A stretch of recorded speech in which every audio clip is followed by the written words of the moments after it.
Hi, and welcome back to another edition of Pondering Points with Sam and Harris.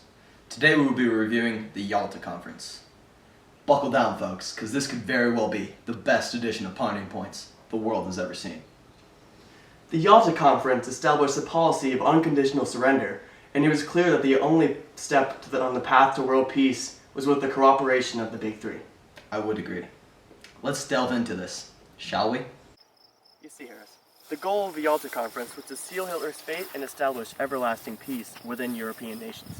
I would agree. And Winston Churchill's main goal, as far as for Great Britain, was to make sure that Poland and Germany were free and held free elections. Whereas in the Soviet Union, they wanted a buffer state from Germany and wanted a sphere of influence over states as Poland and Austria-Hungary. Yeah, you also have to recall that while all this was going on, U.S. wanted Russia's help in the invasion of Japan. But, as you may recall, the United States also had the Manhattan Project going on, aka the atomic bombs launched in Hiroshima, and they didn't end up needing Russia's help at all.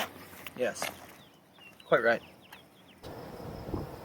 The Yalta Conference led to the division of Europe and the beginning of the Cold War.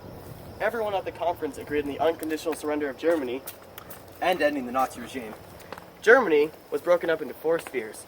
Three in East Germany, comprised of the US, Great Britain, and France, and one in West Germany, comprised of only the Soviets. Berlin was split too, into East and West.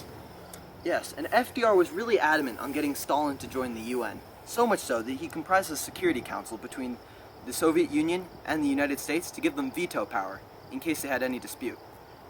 That's right, Harris. I do agree.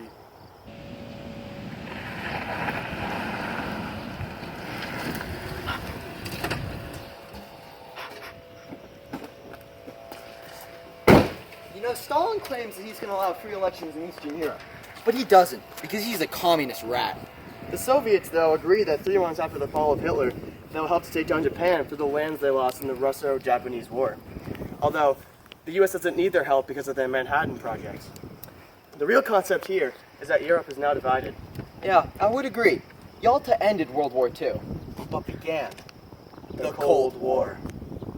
Here are points to ponder. We like to ask our fans if they have any questions for us.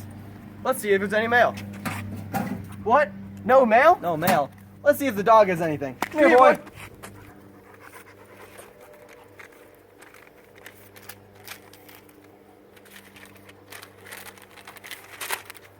Looks like it's from our most loyal follower, Mr. Busey.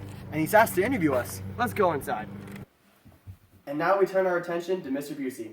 How do you feel about the Yalta Conference? Well, it's interesting that you asked me that, because the first thing I wanted to say about the Yalta Conference is It appears we've lost contact with Mr. Busey. That's unfortunate. This has been Pondering Points with Sam and Harris. That's right, Harris. I do agree. Dunzos.